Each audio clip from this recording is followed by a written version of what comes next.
Bournemouth, August 1953, Tuesday afternoon, 4:30. Dorothy Pearce, 42, a clerk from Coventry, was dancing at the Pavilion Ballroom in the summer dress she had worn for the first time on Sunday. The tea dance ran from 4 o'clock until 6. A pot of tea and a cream cake were included in the price of the 1 shilling and 6pence ticket. Stanley Osborne and his Pavilion Dance Orchestra were playing. She had worked all this out in February when she made the booking. The booking was at the Hotel Mansfield on East Cliff Road. She had made it before Christmas, before the good rooms went.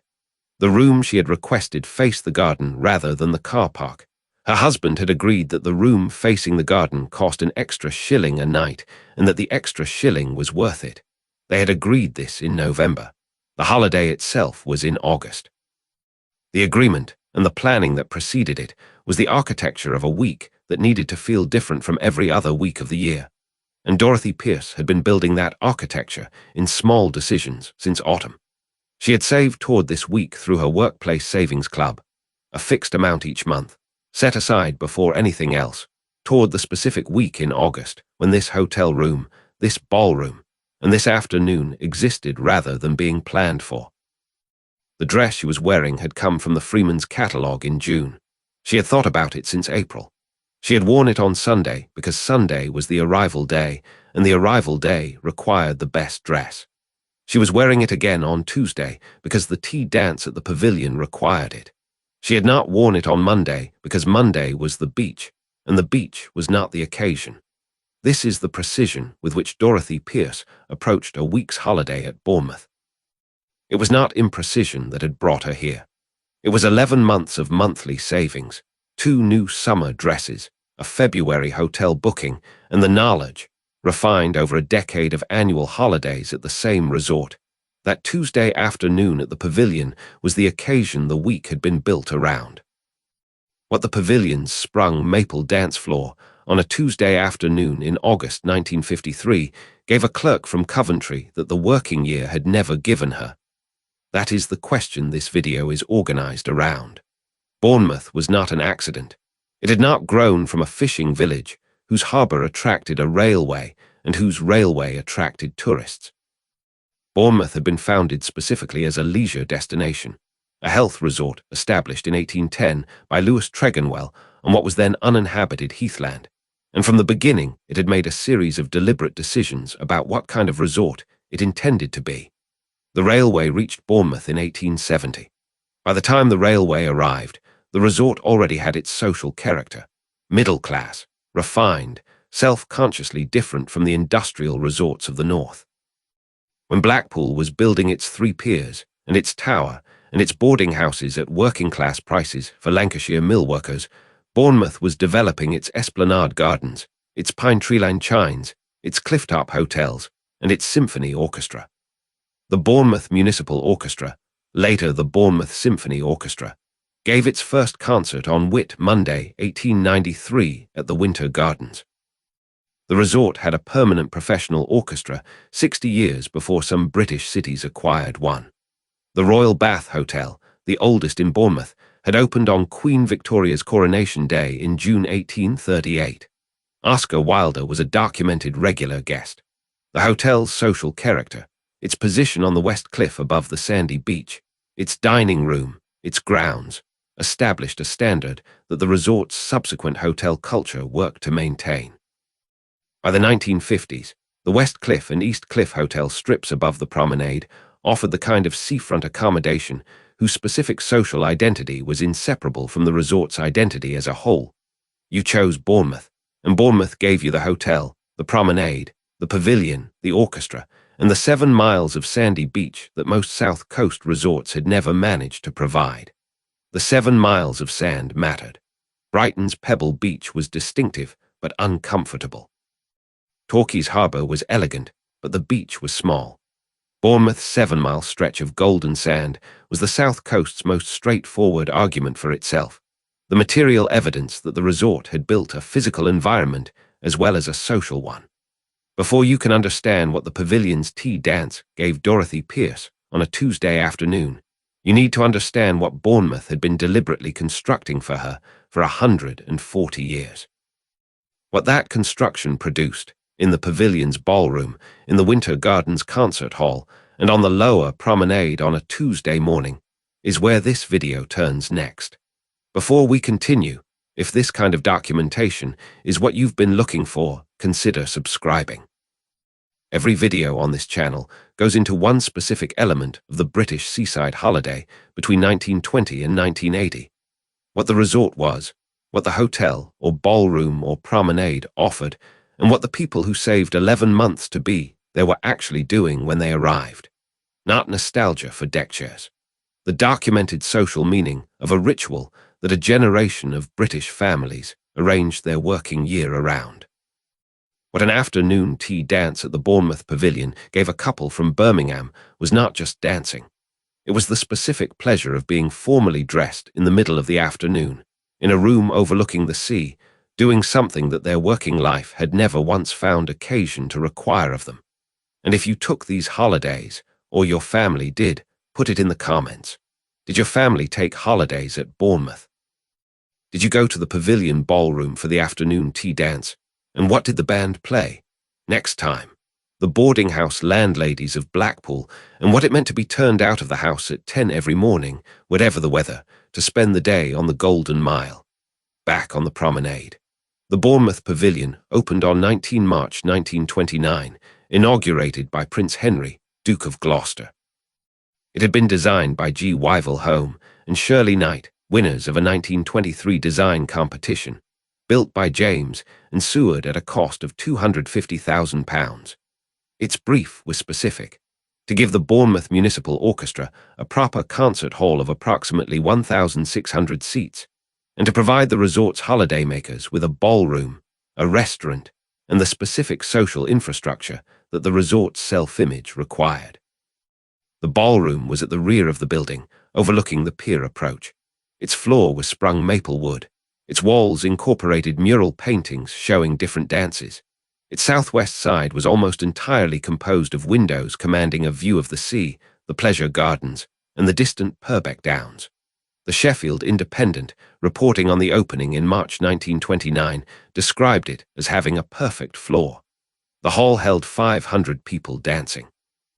The afternoon tea dance operated daily from 4 o'clock until 6, except Sundays.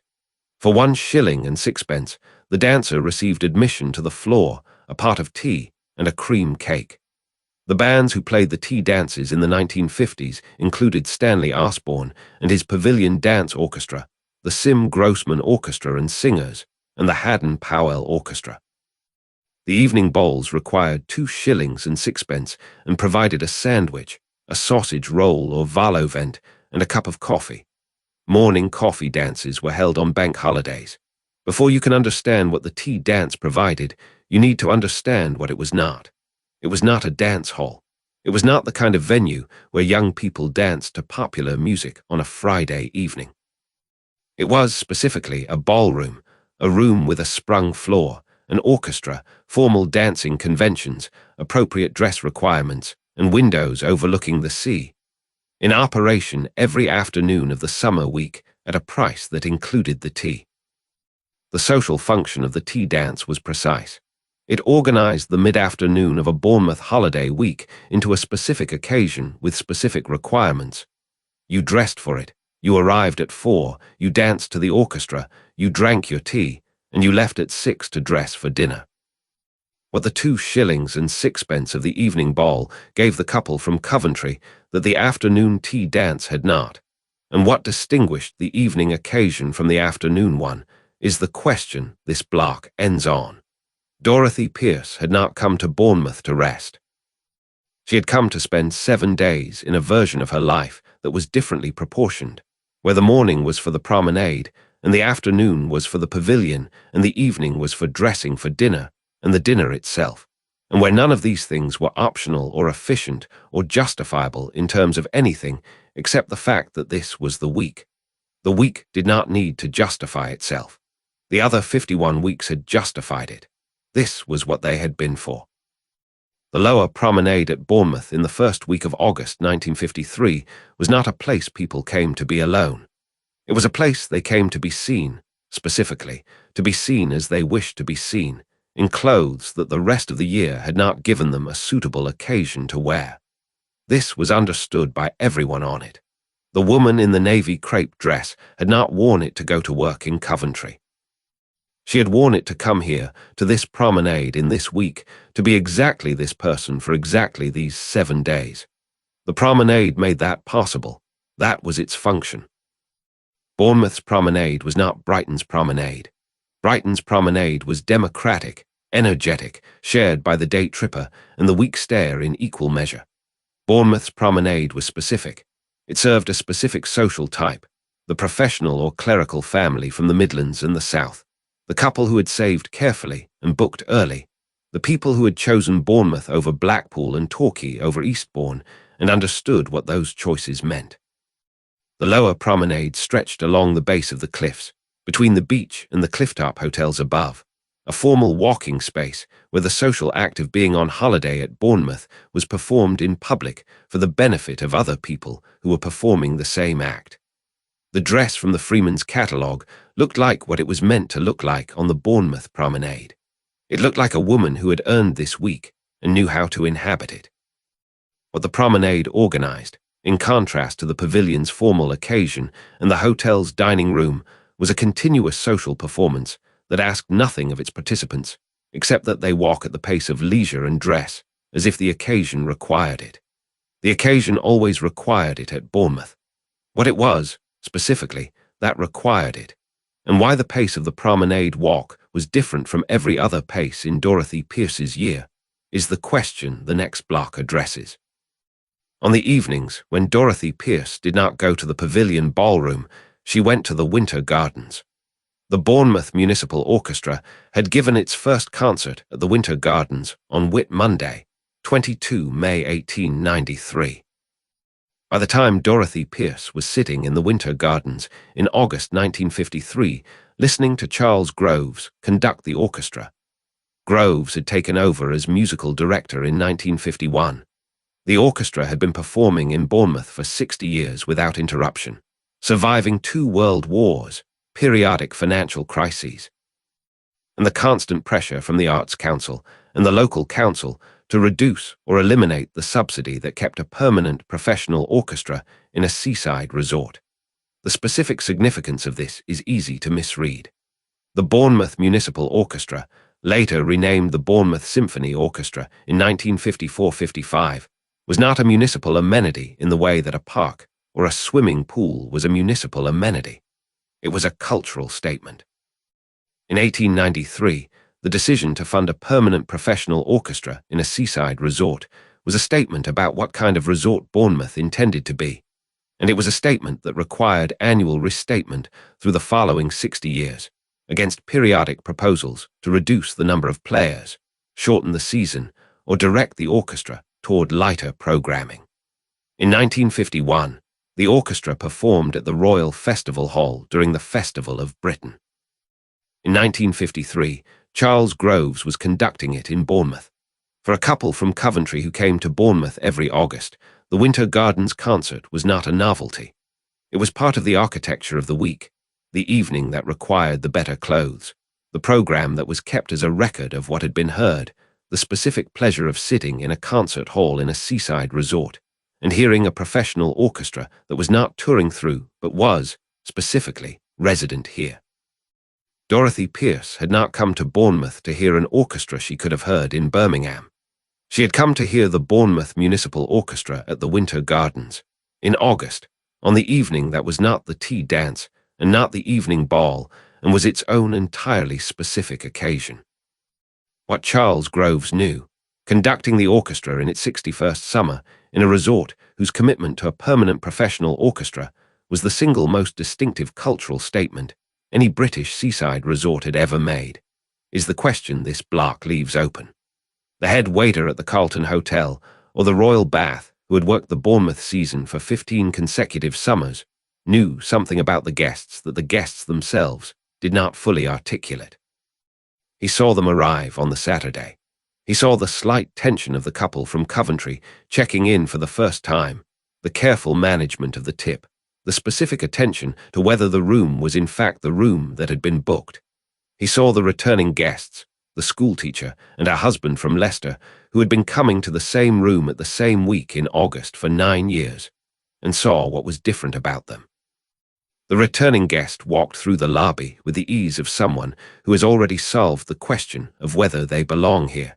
They had solved it through 9 years of coming back. The Bournemouth Hotel dining room in the 1950s operated on understood terms. Dinner was formal. The dress code was not stated in the booking, but was implicit in the choice of resort. People who came to Bournemouth for their annual holiday came to dress for dinner, and the dining room assumed this and arranged its service accordingly.